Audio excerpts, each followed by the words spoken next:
Então, a partir desse momento a gente está gravando. Hoje é o nosso primeiro dia de estudos do livro Paulo Estevão. E antes da gente entrar, antes de eu trazer para vocês a proposta do nosso estudo, eu vou trazer para vocês algumas informações relacionadas à psicografia do livro. Gente, tem muita coisa falando da psicografia de Paulo Estevão, né? Paulo Estevão é o best-seller do best-seller do Chico. Então, tem muita coisa sendo falada. Tem coisa certa, como sempre, né? E tem muita coisa que não está tão certa. Então, assim, eu fiz uma grande peneira e eu trouxe só apenas 3 passagens daquelas que eu acho as mais emocionantes, né? E que eu consegui verificar a fonte. A gente também trabalha dessa forma, né? O nosso estudo, sempre que eu for colocar alguma coisa aqui para vocês, vai ser com a fonte.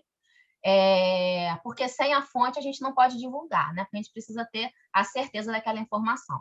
Bom, a primeira passagem que envolve a psicografia do livro está lá no livro As Vidas de Chico Xavier, de Marcel Souto Maior, né? Quem não conhece o livro, Marcel Souto Maior, ele era um jornalista, né? Não era espírita, não era nem religioso, se eu não me engano, ele é até ateu ou agnóstico, né? E ele resolveu estudar sobre a vida do Chico. E essa foi uma grande obra que ele fez, isenta de qualquer preconceito. Foi lá, visitou o Chico, conviveu com ele, interrogou pessoas, entrevistou. Enfim, é uma obra maravilhosa. E ele coloca num trechinho sobre o Paulo Estevão, ele coloca assim, ó, Chico precisava trabalhar. E trabalhava muito para cumprir o combinado com Emmanuel. Em 1941, olha a data aí de início da psicografia, colocou no papel uma de suas obras preferidas. O próprio Chico fala que a preferida dele é Cartas de uma Morta, que é da mãezinha dele. A segunda é Paulo Estevão. Paulo Estevão, ditada por seu guia. Durante 8 meses, ele se trancou no porão da casa do patrão Rômulo Joviano, na Fazenda Modelo, após o expediente, ou seja, ele cumpria o expediente dele inteiro e depois ele se dedicava a receber o livro. Todas as noites, das 5h15 a 1h, desfilaram diante de seus olhos, numa tela imaginária, cenas de 2000 anos atrás, sequências da vida dos apóstolos de Cristo e imagens de Roma Antiga. Então, olha como que se processou a psicografia do livro para o Chico. Tinha uma grande tela que ele via, né, todas as cenas que eram narradas por Emmanuel. O trabalho era pesado. Chico preenchia as páginas em branco, com textos assinados por seu guia, passava limpo os originais, depois datilografava tudo na máquina emprestada pelo patrão e depois apagava o que tinha escrito a lápis para aproveitar o papel, gente. Olha isso. O salário era curto, a gente sabe, né? Bom, a mulher de Rômulo, ela mandava uma empregada servir um lanche e escalava um funcionário para deixar o rapaz em casa de charrete. E havia apenas uma condição: ele deveria estar de volta pontualmente às 7h30 no dia seguinte. Abnegação, né? Dedicação. Bom, outra informação interessante. O Saulo Gomes, ele tem um livro que ele organizou aquela entrevista famosa do Chico no Pinga Fogo, né? E eu trouxe um pequeno trechinho aqui. Esse trechinho é o seguinte: quem está perguntando para o Chico é o Herculano Pires, que participou desse episódio do Pinga Fogo.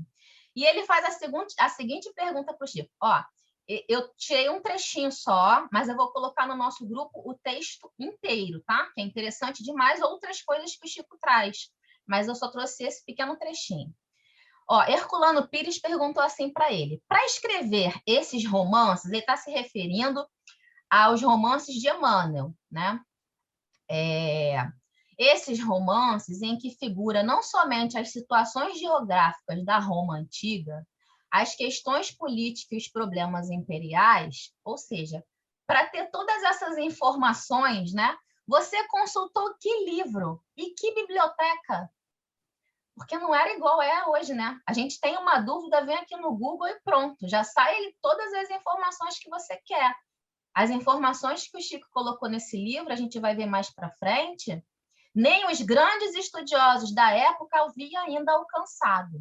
Só muito tempo depois é que os grandes teólogos, os grandes estudiosos da linguística, da cultura, se debruçando, né, novamente sobre os textos, alcançaram o que o Chico já tinha colocado ali na obra Paulo Estevam. E ele fala assim, ó: eu acompanhei a psicografia como acompanham também as nossas novelas da TV, com muito interesse, com muito carinho e torcendo por determinados personagens. Mas eu lia o que a mão escrevia.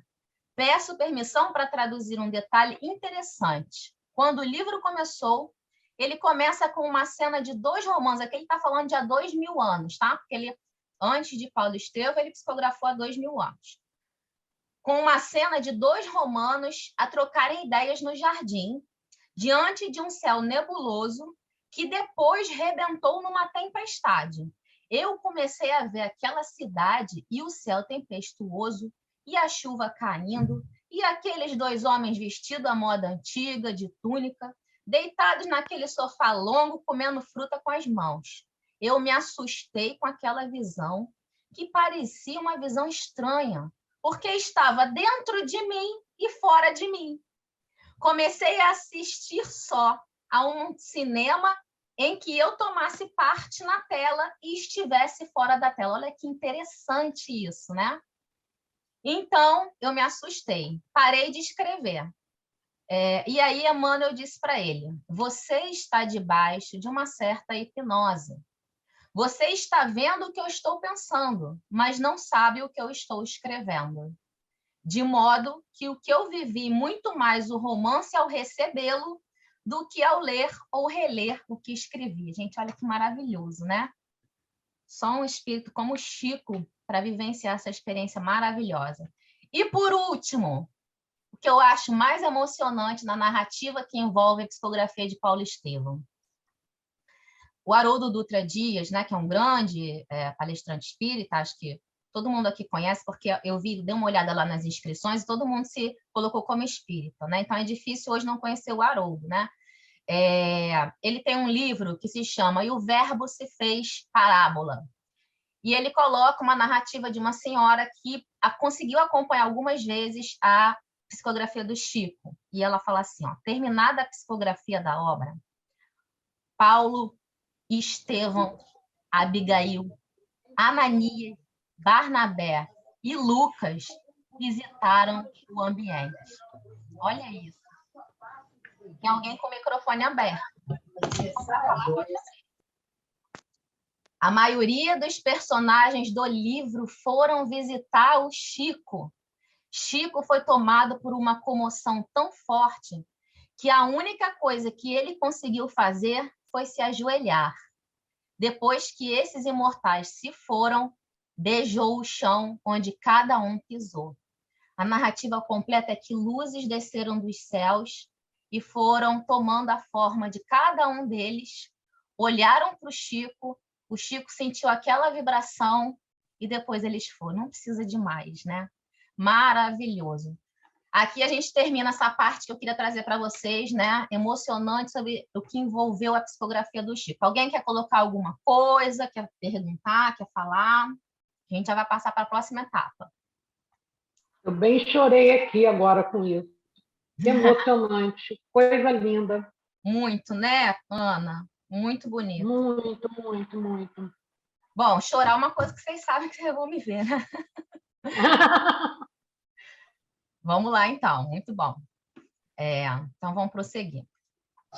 Eu queria só pontuar aqui, pedir desculpas que quem abriu o áudio fui eu, que eu botei para carregar e aí abriu o áudio. Nenhum. Mas quando eu li esse romance, a minha mãe sempre falava nele, essa coisa de ser espírita, né? Eu sou espírita acho que desde a outra encarnação, e a minha mãe falou nele a vida inteira. Minha mãe já é falecida há mais de 20 anos. E eu nunca li. Quando eu parei para ler, eu chorava o livro todo. Então, o livro em si já é emocionante. Imagina uma situação dessa, né? Salve, Chico. Imagina, né? Eu fico, às vezes, arrepiada. Já li isso tantas vezes, mas às vezes sempre me fico até arrepiada só de imaginar a cena, né, de Chico vendo todos esses personagens. Muito bom. Esses espíritos maravilhosos. Muito bom. Bom, como será o nosso estudo, tá? Vou explicar rapidinho aqui para vocês e também para aqueles que participaram do Boa Nova com a gente, porque vai ser diferente, tá? o livro pede que seja diferente. Por quê? Vamos lá. Nós vamos ler e comentar sequencialmente os capítulos do livro. O Boa Nova, a gente conseguia, várias vezes, iniciar e encerrar um mesmo capítulo num estudo só. Paulo Estevão, a gente não vai conseguir. Então, a gente vai lendo, né, sem pressa, experimentando, sentindo, vivenciando tudo que está ali, comentando, e a gente vai lendo, tá? Aos poucos. Se um dia a gente conseguir ler um parágrafo só, vai ser só um parágrafo. Se conseguir avançar mais um pouco, sem pressa, tá? O nosso estudo não tem pressa. Segundo, nós vamos aprofundar o estudo com textos subsidiários. O que é isso? Eu sempre vou trazer textos complementares. Eu vou sempre pontuar, quando der para pontuar, em Atos dos Apóstolos, a passagem que a gente está tendo em Paulo Estevão, né? Quem quiser ir lá em Atos dos Apóstolos, ler a passagem, eu vou sempre pontuar, ou algum outro livro que traga informações complementares sobre aquela passagem que a gente está vendo, eu vou trazer também, tá? Porque, por exemplo, o Emmanuel, ele comenta vários trechos do Novo Testamento, né? E aí tem uma coleção, que é essa coleção aqui, o Evangelho por Emmanuel.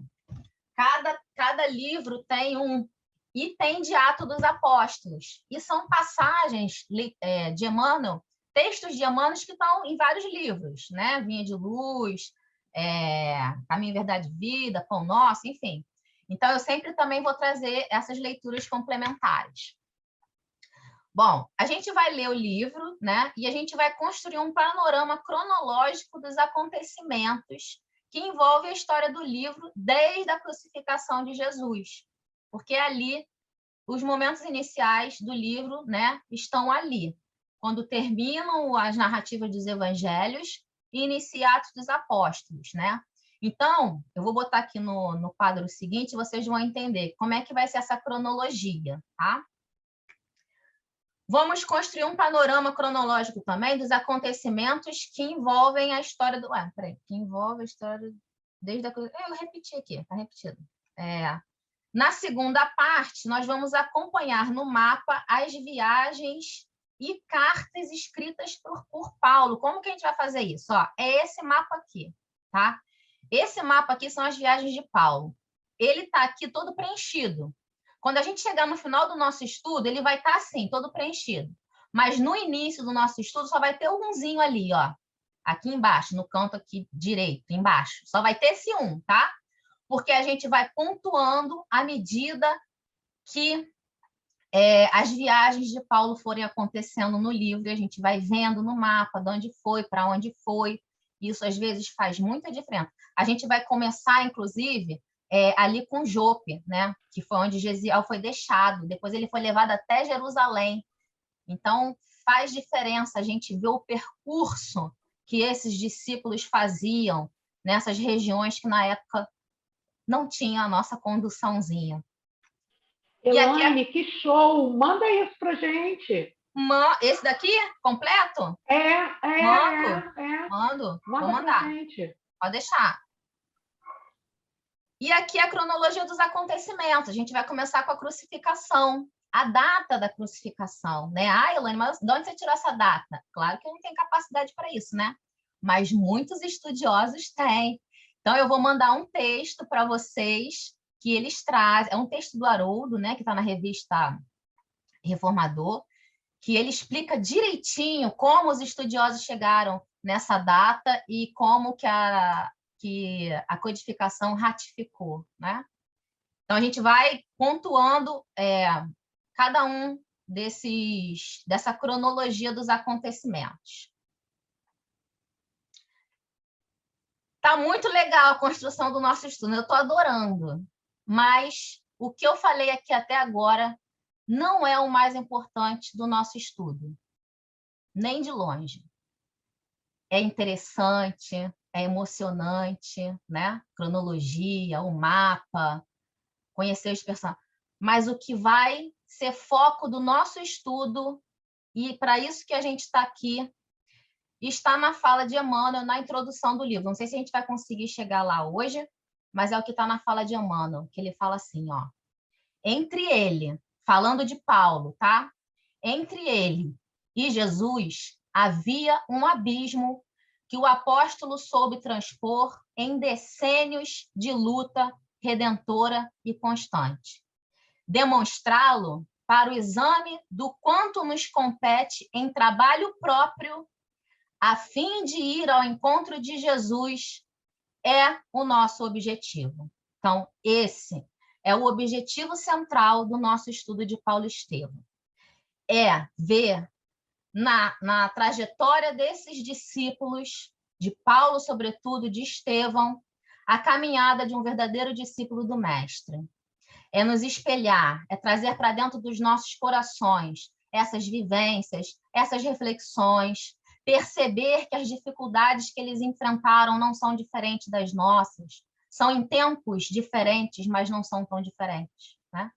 E aí que a gente possa trazer para dentro do nosso coração o exemplo da fé, da resignação, da comunhão com Deus, tudo isso, tá? Então, esse é o foco principal do nosso estudo. Alguém quer colocar? Agora a gente já... Eu vou fazer uma perguntinha e depois a gente vai entrar... Deixa eu ver aqui o horário. E a gente vai entrar no texto do livro. Alguém quer perguntar? Amiga, a Manuela fez uma pergunta lá no chat, perguntando se você tem mais de 1 ano de curso. Olha, Manuela, eu não sei te dar essa resposta, mas eu acredito que sim, tá? Mas eu não sei. Eu sei que Paulo Estevão é muito maior do que Boa Nova. O Boa Nova foi quanto tempo que vocês levaram? O Boa Nova? Ih, também não vou saber. Alguém sabe aí quem fez o Boa Nova? 1 ano, mais ou menos. 1 ano, mais ou menos. Começou em julho do ano passado. Acho que a gente vai... Tá vendo? Boa Nova também é ótimo. Tá lá no YouTube, depois vai lá ver. Bom, vamos lá. Mas olha, eu, a Carla, o Ítalo, a Raquel que fazia, a gente faz parte de um estudo que a gente estuda um versículo, agora a gente está estudando uma parábola, mas a gente estudava um versículo em 1 mês. Vamos lá. Bom, antes de entrar no texto, né, do livro agora, a gente vai começar a ler o que Emmanuel intitulou de breve notícia, né, que seria um prefácio. Eu quero fazer uma pergunta, que eu vou colocar a pergunta aqui agora, e vocês, se quiser colocar no chat, pode ir colocando, se quiser responder no final, eu vou voltar a fazer a pergunta no final, pode responder no final, tá? E a pergunta é a seguinte: o que mais te chama a atenção ou te aproxima em admiração do discípulo Paulo de Tarso? Todo mundo também que preencheu a nossa fichinha escreveu que já conhecia o livro, né? Que já tinha lido pelo menos uma vez, alguns há muitos anos atrás, né? Mas mesmo que a gente não tenha lido Paulo Estevão, a gente conhece, né, a história de Paulo de Tarso, um pouquinho, né? E acredito que todos nós temos essa admiração, né, por ele. Então, eu queria saber de vocês o que mais te aproxima, o que faz você ter essa admiração de Paulo, né? Pode colocar no chat ou pode ir para o final, tá? Quem quiser, no final, eu vou voltar para essa pergunta. O que aproxima, eu não sei, mas o que faz admirar é o vencimento, é o vencer a si mesmo. Ele venceu ele conseguiu vencer a si mesmo. E é um desafio que nós todos temos que ter diariamente. E a gente sofre muito com esse vencer a si mesmo. E ele conseguiu. Então, bom, Bia. É uma inspiração vencer a si mesmo. Muito bom, Bia. Obrigada. Mais alguém? Manuela abriu o microfone? Quer falar, Manuela? Isso. O que mais me chama a atenção, também a mesma coisa que a colega falou em aproximação, não tem, não. O que mais me chama a atenção na trajetória de Paulo é a guinada que ele dá na mesma encarnação, né? Como começa a história, ele como um perseguidor dos cristãos, e se torna um seguidor, um discípulo fidelíssimo do Cristo, depois do encontro ali na estrada de Damasco. E isso tudo, essa mudança radical acontece numa mesma encarnação, numa mesma existência. Muito É bom, isso. A Manuela, a gente... Manuela ela traduziu a minha palavra na resposta do chat. A abnegação dele, né? A gente leva vidas, né, para chegar, para fazer isso que ele fez em uma única... Exatamente. Dizem que toda regra tem exceção, né? E aí a gente fala que a evolução não dá saltos. Mas Paulo pulou uns degraus aí lá para cima, não pulou? Paulo pulou. Muito bom, meninas. É isso que a gente quer, viu? Vocês colocando esses pensamentos, essas reflexões que fazem a gente pensar. Eu tenho certeza que quem não conseguiu formular um pensamento depois que foi falado entrou no coração, né? Então vamos participar à vontade. Bom, breve notícia. Emmanuel começa o texto dele desse jeito. Não são poucos os trabalhos que correm mundo relativamente à tarefa gloriosa do apóstolo dos gentios. Por que Paulo era considerado apóstolo dos gentios? Porque Paulo levou os ensinamentos do Cristo para todos aqueles povos que não eram povo hebreu nem eram judeus, né? Para os romanos, né? Para tantos outros que a gente vai ver. As cartas de Paulo, né? São para igrejas que estão fora, né? Lá da região dos hebreus, né? Dos judeus. Então, por isso ele era o apóstolo dos gentios, né? Gentios.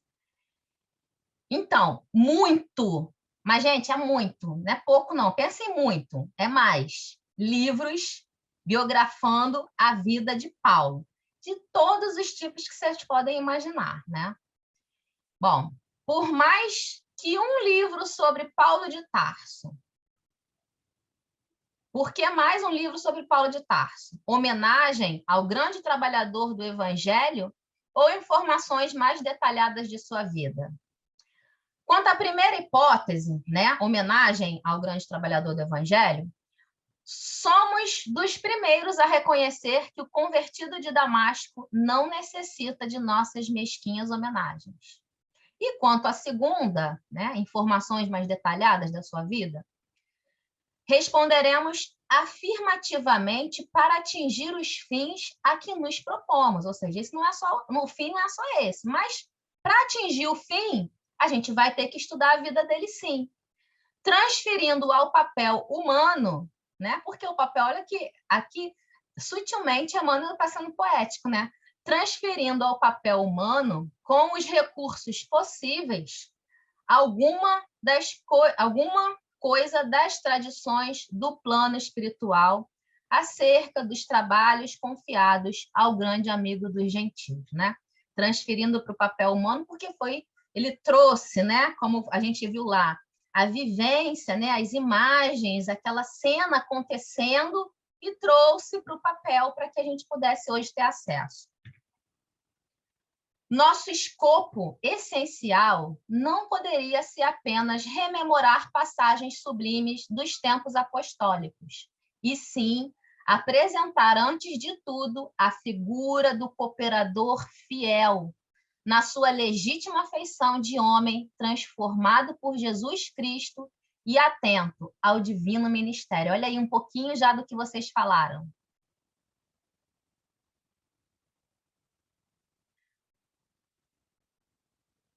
Perdi. Peraí. Esclarecemos ainda que não é nosso propósito levantar apenas uma biografia romanceada, que não deixa de ser, né? É uma biografia e tem, né, romanceada. Há escritores que dizem que não tem como juntar as duas coisas, ou é biografia ou é romance. Mas é Emmanuel que está, né, que tá ditando. Então a gente fala assim, não, pode sim, é Emmanuel que está ditando. O mundo está repleto dessas fichas educativas, com referências aos seus vultos mais notáveis. Nosso melhor e mais sincero desejo é recordar as lutas acerbas e os ásperos testemunhos de um coração extraordinário, que se levantou das lutas humanas para seguir os passos do Mestre, num esforço incessante. É isso que Emmanuel quer trazer para a gente, como eu falei, né? O importante é a gente ver, né, vivenciar e fazer reflexões sobre essas lutas, né? E aí a gente vai ver que as nossas lutas de hoje, pequenininha. Tô brincando, não são pequenas, não. Mas como divulgadores da doutrina, como trabalhadores do Cristo, esses que a gente vai ver lutaram, mas lutaram muito, viu? Para a gente hoje ter essas informações que a gente tem. As igrejas amornecidas da atualidade, e igreja aqui pode colocar tudo que se refere a templo religioso, tá? Tudo, inclusive nossas casas espíritas. As igrejas amornecidas da atualidade e os falsos desejos dos crentes, opa, esses aí somos nós, tá? Nós somos os crentes. Nos diversos setores do cristianismo, a gente está aí também, né?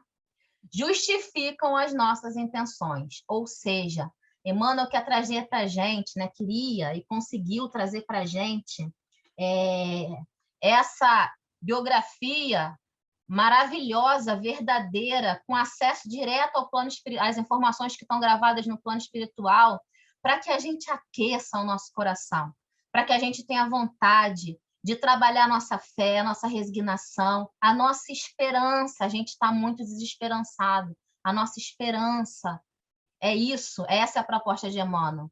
Em toda parte, há tendências à ociosidade do espírito e manifestações de menor esforço. Muitos discípulos disputam as prerrogativas de Estado, ou a coordenação de um trabalho, né? Ou um cargo importante dentro do templo religioso. Muitos discípulos disputam as prerrogativas de Estado, enquanto outros, distanciados voluntariamente do trabalho justo, suplicam a proteção sobrenatural dos céus. Quer pedir, né? A gente, na hora de pedir, a gente quer pedir, né? Na hora que a gente precisa, na hora que a dor vem, aí a gente lembra. Mas se entregar, como esses discípulos se entregaram, é difícil. Templos e devotos entregam-se gostosamente às situações acomodatícias, preferindo as dominações e regalos de ordem material, né? Cumprir ali os rituais materiais, né? É muito mais fácil do que se entregar verdadeiramente aos ensinamentos do Cristo, a transformação verdadeira, né? Observando esse panorama sentimental e útil, recordamos a figura inesquecível do apóstolo generoso. Muitos comentaram a vida de Paulo, mas quando não lhe atribuíram certos títulos de favor, né? O que Emmanuel está dizendo aqui? Há biografias ou há pessoas que acham que ele já estava predestinado para o que ia acontecer. Isso tira, né, de qualquer um o esforço próprio, o livre-arbítrio, né?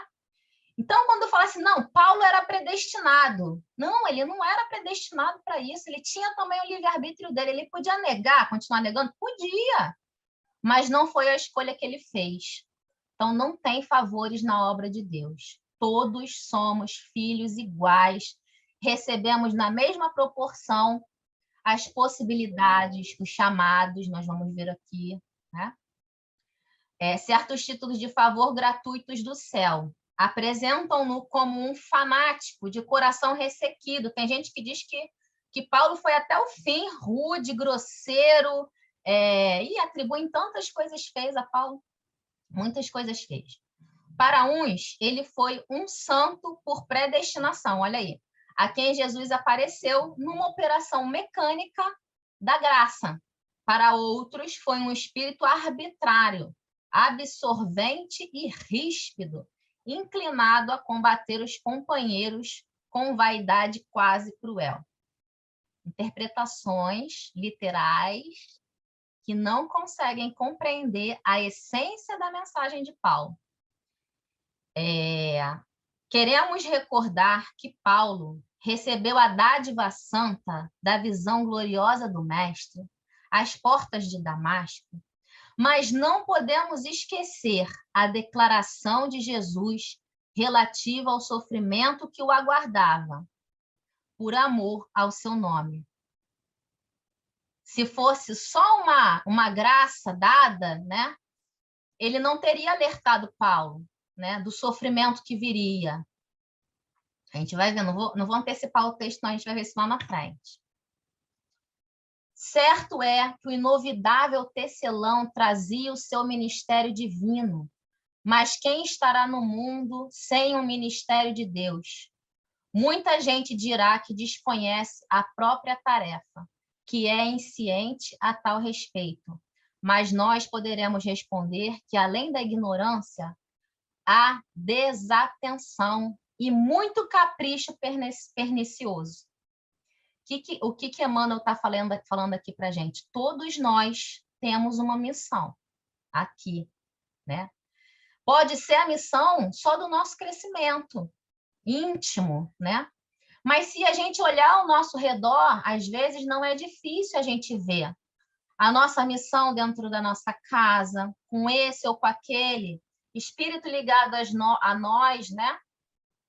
Não é difícil a gente ver a nossa missão na nossa comunidade religiosa, trabalhando, se entregando, aprendendo a amar ou a suportar. Tantas missões recebemos, mas a gente quer uma missão, né? A missão grandiosa. Mas é nas pequeninas missões do nosso dia a dia, da nossa vida, né? Da nossa trajetória encarnatória, cada uma delas, que são várias, que se a gente cumprir já o pouquinho que está ali, já está muito bom.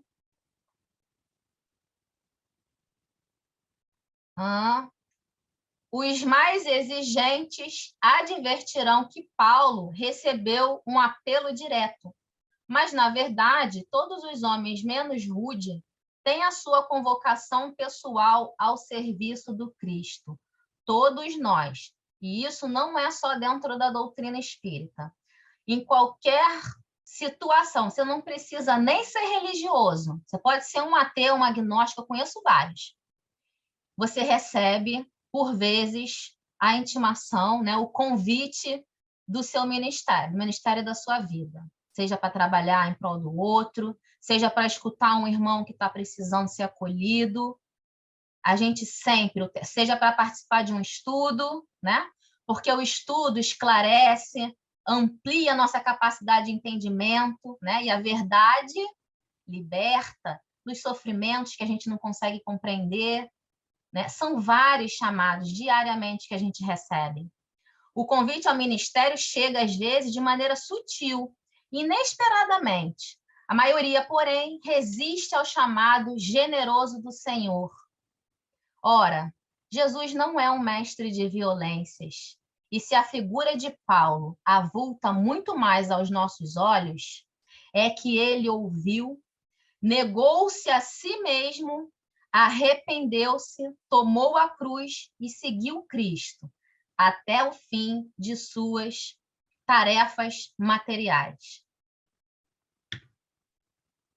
Entre perseguições, enfermidades, apodos, zombaria, desilusões, deserções, pedradas, açoites e encarceramentos, Paulo de Tarso foi um homem intrépido e sincero, caminhando entre as sombras do mundo, ao encontro do Mestre que se fizer ouvir nas encruzilhadas da sua vida. Foi muito mais que um predestinado. Foi um realizador que trabalhou diariamente para a luz. E principalmente a luz de dentro dele. A luta dele com ele próprio era constante. E a gente vai ver isso. O Mestre chama-o da sua esfera da claridade imortais. Paulo tateia na treva das experiências humanas e responde: Senhor, que queres que eu faça? No estudo dos textos do Evangelho, a gente costuma falar que Jesus tem palavras de vida eterna, né? Isso está lá descrito no Evangelho. Mas a gente fala também que Jesus tem perguntas de vida eterna, né? Como, por exemplo, a pergunta que ele faz para o cego: que queres de mim? Parece meio óbvio essa pergunta de Jesus, né? Jesus está vendo que é um cego. O que o cego pode querer dele? A cura, né? Mas essa pergunta não foi para aquele espírito materializado num cego. Foi para o espírito imortal que estava ali. O que você quer de mim para a sua vida? E essa pergunta a gente tem que trazer para a gente.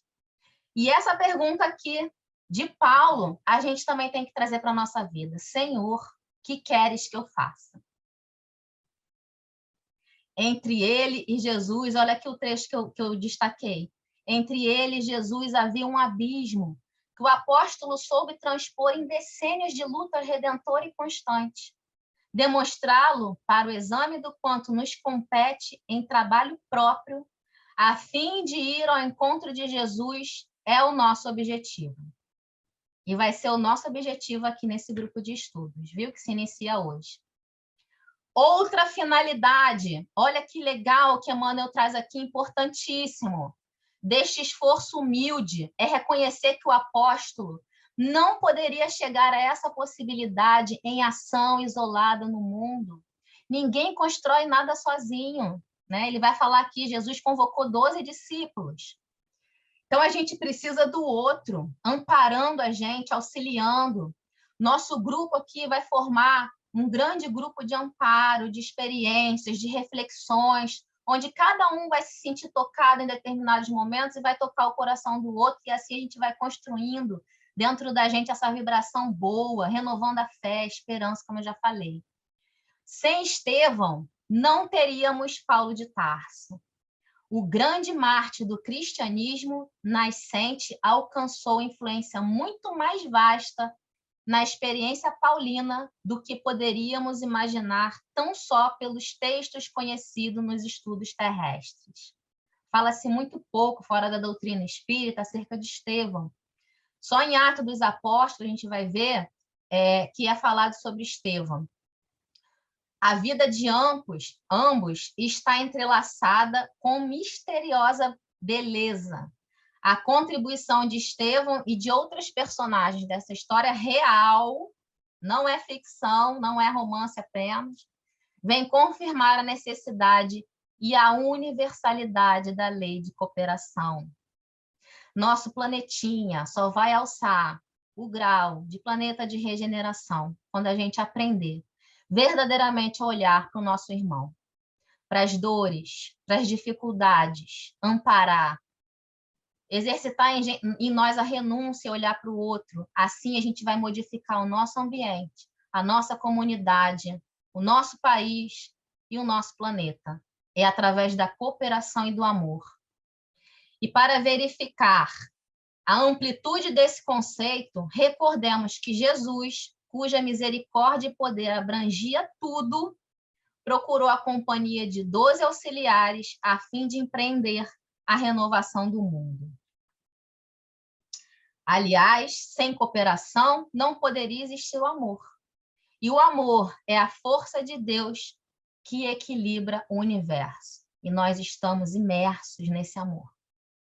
Essa imagem que eu coloquei aqui, a FEB tem um estudo autorizado para divulgação, que ele tem de Paulo Estevão, que tem várias imagens, né? Eu achei maravilhoso, parece uma criança achando um brinquedo que queria muito, né? Porque eu adoro colocar imagens. E essa imagem aqui, para quem já leu o livro, né, é a imagem quando Paulo vai visitar Abigail, que a Abigail está doente, quase morrendo, e aí ele mostra que Estevão estava ali, Gesiel, né? Estava ali, ó, já amparando, né, aquele acontecimento a eles. Estavam na casa de Zacarias e Ruth, né, que foi o casal que acolheu Abigail. Então tá ali, ó, Estevão já amparando ali o percurso de Paulo, que nem tinha se iniciado ainda, né? Já ainda ia se iniciar, mas ele já estava ali amparando os dois. E para finalizar, desde já vejo os críticos consultando textos e combinando versículos para trazerem à tona os erros do nosso tentame singelo. Emmanuel, né, tem um texto do Haroldo que ele fala assim, Emmanuel é muito humilde aqui, né? Por que ele está falando isso? Porque no ano que foi publicada a obra Paulo Estevão, né, que é 1942, os dados históricos que existiam, né, acerca da cronologia, que envolve os textos de Atos dos Apóstolos, né, eles não estavam corretos. Olha isso, né? Alguns anos depois, né, entre 1980 e 2009, é que grandes estudiosos desse período, né, do segundo século na segunda metade do século XX, né, grandes estudiosos, porque existem, tá, na Igreja Católica, na Igreja Protestante, no Espiritismo, tem pessoas se dedicando seriamente ao estudo desde há muito tempo, tá? E Haroldo cita o nome de todos eles. Eles, só na segunda metade do século XX, entre 1980 e 2009, foi que eles, através de pesquisas republicadas, reanalisadas, bateram com o texto de Paulo Estevão, que já era muito antes, né, com as informações corretas. Então, é isso que Emmanuel está falando aqui, ó. Os críticos consultando o texto e combinando versículos para trazerem à tona os erros dos nossos tentames singelos. Aos bem-intencionados, agradecemos sinceramente, porque tem aqueles, né, que olham para a informação e falam, essa informação aqui não bate com um estudo tal, deixa eu analisar para ver como que ele chegou nisso aqui, para ver quem está certo. Essa é uma análise, né, de quem quer alcançar o conhecimento. E tem aquela análise de quem quer só colocar por água abaixo o trabalho do outro. Né? Isso aqui está errado. O estudo lá não diz isso, né? Então, o estudo lá que está certo. Emmanuel, né? Aos bem-intencionados, agradecemos sinceramente por conhecer a nossa expressão de criatura falível, declarando que este livro modesto foi grafado por um espírito, para os que vivam em espírito. E ao pedantismo dogmático ou literário de todos os tempos, recorremos ao próprio Evangelho para repetir que se a letra mata, o espírito vivifica. Aqui ele está repetindo a frase de Paulo na segunda carta aos Coríntios, né? Lindíssima frase de Paulo. Se a letra mata, o espírito vivifica. Oferecendo, pois, este humilde trabalho aos nossos irmãos da terra, formulamos nossos votos para que o exemplo do grande convertido se faça mais claro em nossos corações, a fim de que cada discípulo possa entender quanto lhe compete trabalhar, sofrer por amor a Jesus Cristo. Muito bom, né? Alguém quer falar alguma coisa? Eu vou voltar para a nossa perguntinha, mas antes disso, alguém quer colocar alguma coisa aqui?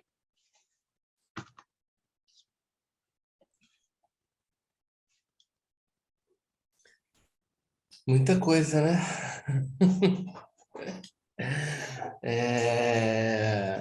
Aproveitando e já respondendo, né? Eu coloquei lá no chat a minha resposta naquela hora, que a grande conexão, aquilo que chama atenção para mim, aquilo que faz crescer minha admiração em relação a Paulo, é o amor de Paulo pela lei. Esse amor, ele se expressava em Saulo, né? Saulo, ele tinha um carinho, uma dedicação, um amor muito grande pela lei. E aí, isso bate quando Emmanuel vai falar no texto, vai trazer nesse texto Breve Notícia, que para algumas pessoas tem esse conceito de que ele teria sido um santo por predestinação, para quem Jesus apareceu numa operação mecânica da graça. Ou seja, ele era um predestinado, Jesus apareceu para ele, mas, na verdade, esse amor de Paulo pela lei foi exatamente o que qualificou ele, porque Jesus ele não olha para nós e enxerga em nós aquilo que nós somos. Jesus tem a capacidade de olhar para cada um de nós e enxergar em cada um de nós o potencial daquilo que a gente virá a ser. E Jesus olhava para Paulo e toda essa dedicação e devoção que ele tinha pelos textos sagrados, né, pela lei, e enxergou tudo aquilo que Paulo viria a ser. E só uma outra, finalizando meu comentário, né? Então não era uma predestinação, era uma conquista do espírito de Saulo, né? E quanto à transformação, eu sempre gosto de falar, tem uma outra parte do texto também, da breve notícia, que ele fala das dificuldades, né? que Paulo passou. Ele fala entre perseguições, enfermidades, apodos, zombarias, desilusões, deserções, pedradas, açoites e encarceramentos. Então, assim, a conversão de Paulo, ela não foi na estrada de Damasco, ela não foi na visita de Jesus, ela não foi naquele momento pontual da existência dele. A conversão de Paulo aconteceu exatamente em cada uma dessas dificuldades, desde a cegueira inicial e depois a cada uma dessas dificuldades, das pedradas, das deserções, dos açoites, de tudo que ele passou e foi montando aquele Paulo. E isso tudo junto, como o texto traz também, você comentou, do apoio espiritual, do apoio dos amigos, né?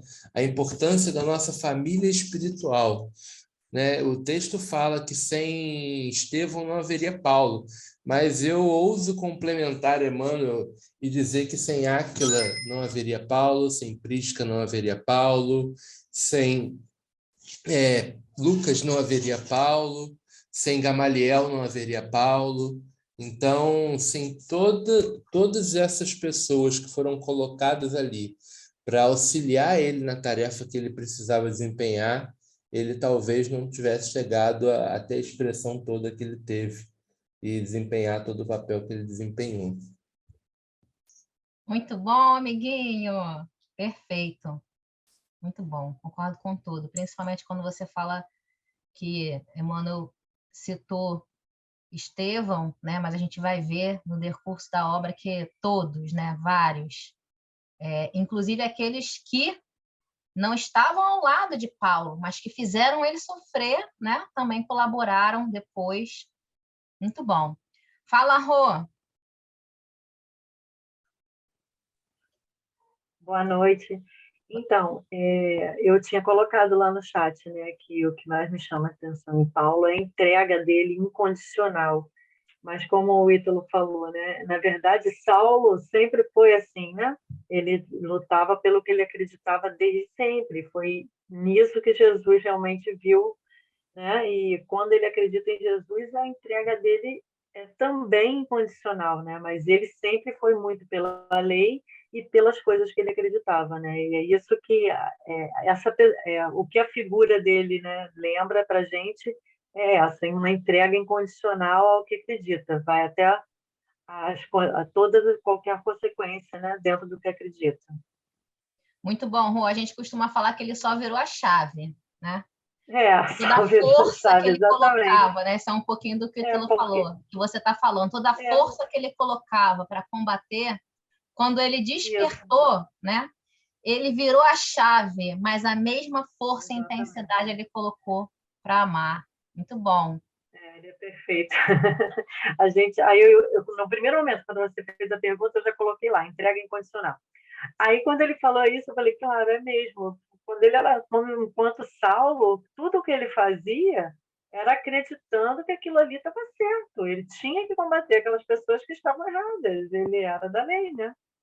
E aí, quando ele vê que estava errado, ele vira totalmente, né? E se entrega incondicionalmente. Vira a chave, perfeito. Muito bom, obrigada. Paola, quer falar? Depois é o Francisco. Ou a Rosilene. Oi, eu ouvindo o que o Ítalo falou, eu tinha refletido, como eu já li há muito tempo, eu já tinha refletido sobre esse amor que ele tinha, que ele tinha um amor incondicional. E é isso, é exatamente o complemento que o Ítalo falou, que ele tinha tanto amor pela lei, porque desde sempre ele tinha esse amor pela lei. E todo aquele grupo que estava ali não estava ali à toa, né? Realmente não foi só Saulo ou Paulo ou a ajuda daqueles que ali estavam, porque a gente não sabe as histórias. Hoje, como a gente sabe que vivemos várias vezes, a gente também não sabe as histórias que fizeram em outras vidas, que não fazem a menor importância, mas que trazem experiências para aquele grupo que ali estava e que ali se comprometeu a trabalhar junto e que ali se comprometeu a trazer para um deles, sem o menor orgulho e sem aquela coisa de vai ser um. Não importava quem fosse, mas importava que todos aqueles ensinamentos e todas aquelas lutas e todas aquelas dores fossem descobertos, vamos colocar assim, né? Fossem apresentados a uma população e que se pudesse refletir sobre isso por muito tempo. Olha que tamanho amor por todos eles, espíritos abnegados, todos, que abriram mão de suas escolhas, porque cada um deles escolheu por amor, ou pela dor, né? Talvez, mas pelas dores que vividas escolheram o amor de Jesus. Isso, para nós, é tão lindo e ainda assim, às vezes é tão difícil, né? É sim, Paola, mas é inspirador, né? Muito. Muito, muito. Muito obrigada. Francisco, vai falar ou é a Rose que vai falar hoje? Eu vou falar. Eu vou falar, é muito diferente do que foi dito, não, mas assim, eu vejo que Paulo, na verdade, ele tinha amor à verdade, amor a Deus, né? E quando ele virou a chave, né? Porque, na verdade, assim, quando ele vira a chave, é porque ele entendeu que aquela verdade, que ele tinha como verdade, que ele também lutou tanto quanto no cristianismo, pela verdade de Moisés. E quando ele entendeu que era Jesus, né? Que era através de Jesus que ele ia chegar a Deus, que na verdade o amor que ele tinha por Deus, né? E quando ele entende que através de Jesus é que ele ia chegar a essa verdade que ele tanto buscava, que era Deus, ele assim se entregou, né? Porque na verdade é mais ou menos ele já vinha na busca, e ele achou que tinha encontrado. E não foi suficiente. E aí Jesus se manifesta para ele e tal, e ele entende que é seguindo a Jesus que ele vai chegar ao objetivo dele, que é Deus. Né? Assim como nós ainda, né, estamos na busca. Né? Até um dado tempo atrás, a gente estava numa outra direção e a gente entendia que era aquela direção. E hoje a gente está nessa direção aqui, né? Eu não sei se para frente, de repente, né, num momento mais evoluído, a gente vai entender que é um outro caminho, e assim a gente vai. Mas o importante de tudo para mim é, lógico que sem Jesus a gente não chega a Deus, mas o fim é Deus. Eu não sei se eu falei muito, não disse nada, mas é por aí. Ótimo, Francisco. Falou sim. Muito bom. Obrigada, viu? Fala, Bia, depois a Carlinha está com a mão levantada. Tá, eu queria destacar, desculpa a rouquidão, mas é que eu estou num processo aqui alérgico. Já tomei 7 dias de antibiótico, estou melhorando, tá, gente? Antes não conseguia nem falar. Vai melhorar. Então, não se assustem. Eu queria destacar o desprendimento, o desapego e a humildade de Paulo de Tarso, porque ele ocupava um cargo, ele tinha um status social de doutor da lei, e ele não ficou preocupado com a opinião alheia dos outros, reparando nele, criticando ele, né? por abandonar esse status social, esse status que ele tinha, e simplesmente mudar totalmente o modo dele de pensar. Ele não ficou preocupado com o que os outros iam dizer, com os rituais, com as questões exteriores, os ritos, né? Os dogmas e os ritos exteriores, que tantos fariseus se preocupavam, né? com a questão do ritual, da tradição. Ele rompeu com a tradição judaica, farisaica, né? Ele rompeu laços, e ele teve esse desprendimento, a humildade de mudar, enfrentando as críticas e as acusações dos amigos, que devem ter dado ele como uma pessoa louca, né? E doente, devido à mudança completa das atitudes dele, né? Então, ele teve que enfrentar tudo isso. E muitas das vezes a gente vê que a gente tem, para ser fiel a Jesus, nós temos que ter esse desprendimento, não nos preocupar com o que o outro vai achar, o que o outro vai dizer de nós. E se a gente tem a nossa consciência tranquila, então estamos sendo fiéis a Jesus e a Deus, né? E a lei, né, de Deus, a gente tem que seguir em frente, não parar de fazer o que nós estamos fazendo. Tem um texto de Carlos Pastorino que fala que se você para do que está fazendo e sabe que está fazendo certo, e por causa dos caluniadores, você acaba dando razão aos caluniadores. Então, não pare de fazer o que está fazendo por causa da calúnia. Continue seguindo em frente o seu trabalho, que no final você terá a sua recompensa. O que importa é a consciência, né, Bia? Muito Isso bem lembrado, aí. meu amor. Obrigada, viu? A Carlinha quer falar. Fala, Carlinha. Obrigada, Bia. Uma coisa que me chama muita atenção na história de vida de Paulo, e daí talvez a grandiosidade dele também venha disso, é que, ao se arrepender, ele não se deu ao luxo de paralisar, né?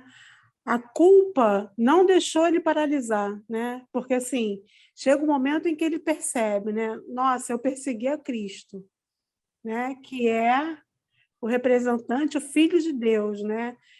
Gesiel, quantas pessoas foram mortas a mando de Paulo, né? Gesiel foi apedrejado a mando de Paulo, né? Então, assim, uma coisa que me chama muita atenção é isso, que apesar dele ter cometido vários equívocos, achando, obviamente, que estava fazendo o que era certo, ele não se paralisa, né? E aí ele vira essa chave e imbui o coração dele de todo o amor que ele transforma, de tudo aquilo que ele transforma por Jesus, e segue em frente trabalhando, sabe? Então, assim, isso é uma coisa que me chama muita atenção na vida de Paulo, né? Porque a gente, às vezes, paralisa pela culpa, né? E ele não se deu esse luxo, ele não se permitiu fazer isso e continuou servindo aquilo que ele acreditava. Muito bom, Carlinha, obrigada. Ó, vou ler aqui um pouquinho. Manuela colocou assim, ó. Paulo era despido de vaidade e orgulho, tinha amor e fidelidade à lei, mas a partir do encontro definitivo com o mestre, ele transformou o seu viver. Um grande espírito, sem dúvida. A Heloísa colocou assim, ó. Me chama a atenção a humildade, o fato de não trazer nenhuma honra para si, toda a honra dada a Deus. O tempo inteiro ele fala isso, né? Não é de mim, mas do Pai. Deixa eu ver. A Ana Pinho colocou a entrega e a confiança dele em Jesus. Paola colocou, ele sempre teve escolha e escolheu seguir Jesus e seus ensinamentos. Não foi predestinado, né, Paola? Deixa eu ver, mais alguém colocou. A fé pela admiração, a fé antes, sim, porque ele tinha, e depois do encontro, fé inabalável. É admirável para mim. A Teresa está falando que a fé dele é admirável para ela. A Elza colocou assim, ó, transformação moral devido à perseverança, à fé e amor ao Cristo no decurso de uma única encarnação. Muito bom, Elza. Paola, sua entrega e amor a Jesus sem questionamento ou dúvida. Muita admiração. O amor à lei, Ítalo colocou, né? Mas já falou, enfim. Bom, amiguinho Ítalo quer falar? Só mais uma coisinha. Ah, pode falar. Em relação a essa questão da vaidade, do orgulho de Paulo, a gente vai ver, a gente vai estudar isso, né, no livro, com o tempo, que Paulo ele foi realmente se despindo dessa vaidade e desse orgulho. Mas enquanto Saulo, só para a gente não criar desde já, desde o início do estudo, uma visão também romantizada de Saulo, enquanto Saulo, ele tinha muito orgulho e muita vaidade. Foi exatamente o orgulho ferido dele que fez com que ele perseguisse Estevão. Foi exatamente a vaidade do cargo que ele ocupava que fez com que ele não conseguisse voltar atrás na punição do Estevão, enquanto ele conseguiu voltar atrás na punição de algumas outras figuras que a gente vai ver no livro para não dar spoiler. Então, assim, só para a gente não ter essa visão de que Paulo ele foi conquistando tudo isso ao longo da jornada e da transformação dele. Mas enquanto Saulo, ele tinha, assim, de forma bem até pesada, essas dificuldades com relação ao orgulho e com a vaidade. Muito bom, amiguinho. Tem sim, tem uma passagem, inclusive no início, né, que a gente vai ver que ele tenta discursar já a favor do Cristo e ele não consegue, né? E aí tem um pouquinho de vaidade, sim, porque ele era um grande defensor da lei, ele tinha um discurso perfeito, né? Quando ele defendia lá no Sinédrio os seus julgamentos, né? Ou até mesmo... A retórica, né? Perfeita. A retórica perfeita, mas quando ele tenta falar pelas primeiras vezes, ele não consegue. E aí ele para e olha para dentro, né? E aí vê o que está acontecendo. É vaidade? É orgulho? É o quê? Né? Muito bem lembrado. Bom, caminhando para o nosso encerramento, vocês foram maravilhosos em todas as colocações, né? Vocês falaram da transformação, da abnegação, da fé de Paulo, do desprendimento, anotei tudo aqui, ó, do desapego, da humildade. Isso tudo é fascinante aos nossos olhos, sem dúvida, sobre Paulo.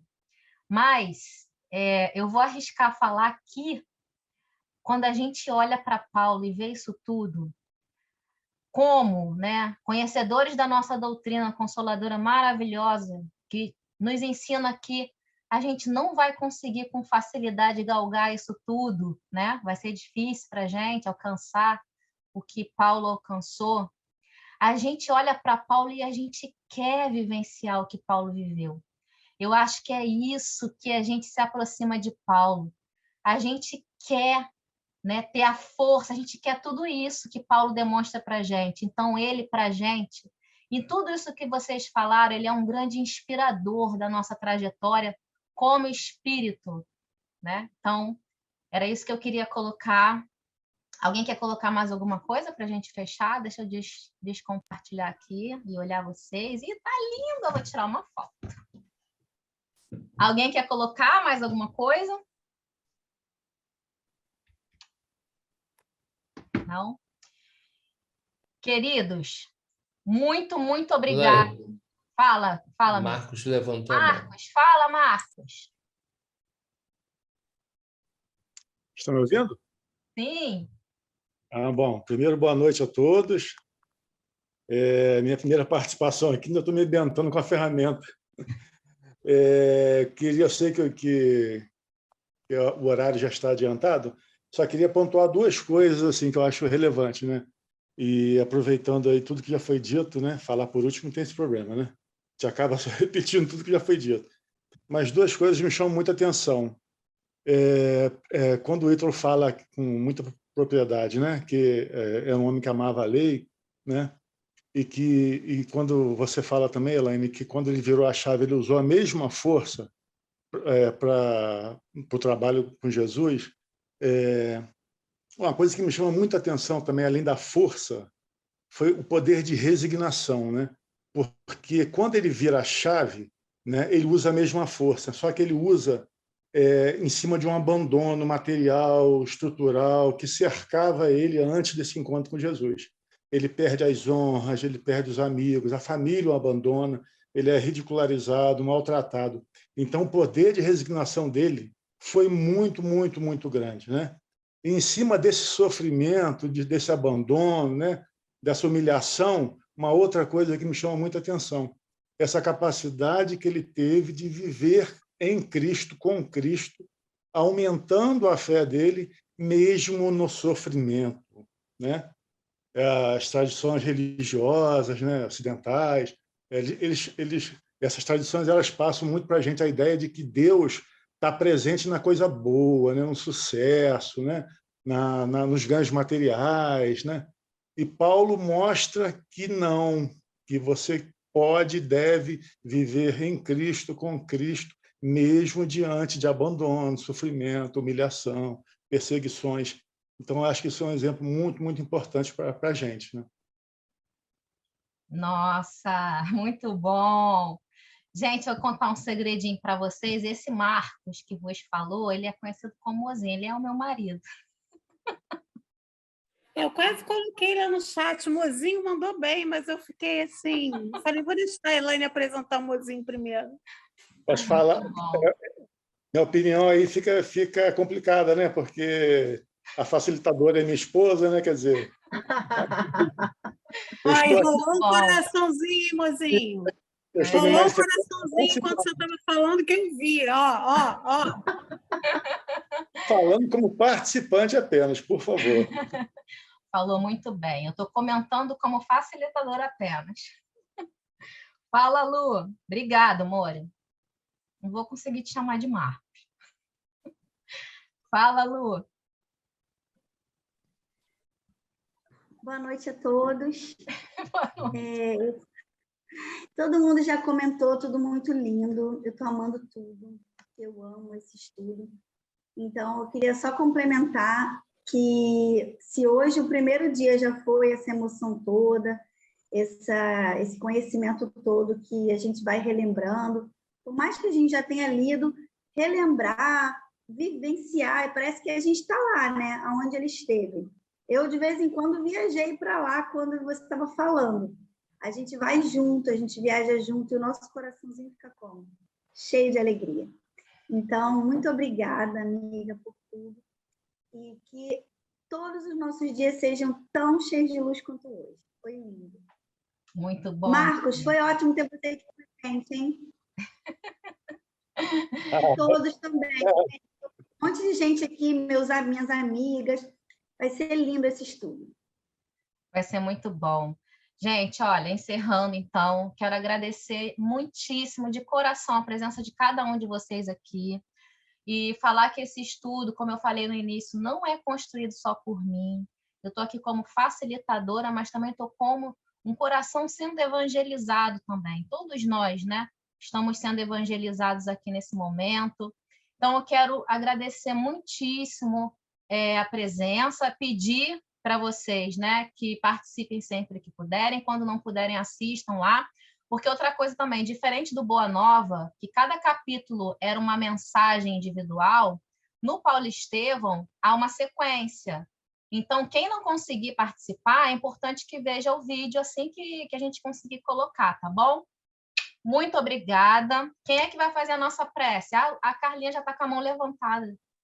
Não, eu vou fazer, mas eu só queria só falar uma coisinha, né? Que assim, a nossa casa foi fundada em 11 de janeiro de 2021, né? Fundada, né? E aí nós começamos a planejar, a estudar, para poder iniciar os trabalhos. E hoje, dia 5 de julho, faz exatamente 1 ano que nós colocamos o nosso Encontro no Recanto no ar, na internet. Então, assim, além de hoje ser um dia muito especial por conta desse estudo maravilhoso que a Elaine trouxe para a gente, também é um dia especial para os recanteiros, porque a gente faz 1 ano que a gente está aí nas ondas do amor de Jesus, compartilhando essa casa tão linda com todos vocês. Bem lembrado, amiguinho. Agora faz a nossa prece. Faço sim. Pai amado, Jesus, nosso mestre, nosso irmão, aqui reunidos, jubilosos, por poder compartilhar, por poder estudar um pouco mais aprofundadamente sobre a vida de Paulo, esse espírito especial que tantos ensinamentos, tantos exemplos nos traz, exemplos de superação, de transformação, de abnegação. Que sejamos, Senhor, capazes de operar essas transformações em nossos corações. Que sejamos, Senhor, capazes de nos transformar, deixar cair a máscara do homem velho, assim como Paulo fez, e deixar surgir em cada um de nós um homem novo, esse homem, Senhor, que trabalha incessantemente para caminhar ao teu lado e na tua direção. Abençoa, Jesus querido, a nossa casinha, o nosso recanto, que de alguma forma aniversaria hoje. Abençoa a cada um dos trabalhadores, a cada um dos participantes dos nossos estudos, que possamos conseguir juntos, enquanto família, uma família franciscana que muito se ama, e que tenhamos, Senhor, sempre a Ti, a Deus, nosso Pai de amor, a Francisco e a Clara, como exemplos, para que nos tornemos a cada dia pessoas melhores. E então, Jesus, com um sentimento de muita gratidão no coração, pedimos a Tua permissão para encerrarmos o estudo dessa noite. Seja conosco, Jesus, hoje e sempre, em todos os momentos de nossa vida. Que assim seja, graças a Deus. Queridos, obrigada, Carlinha. Queridos, boa noite, grande a todos. Boa noite a todos. Com Deus. Boa noite. Muito bom. Tchau, até semana que vem. Boa noite. Boa noite, fiquem com Deus. Saúde e paz para todos. Tchau, pessoal. Boa noite. Boa Tchau, noite. tchau. Boa noite. Melhoras, Beijo, Bia. queridos. Obrigada.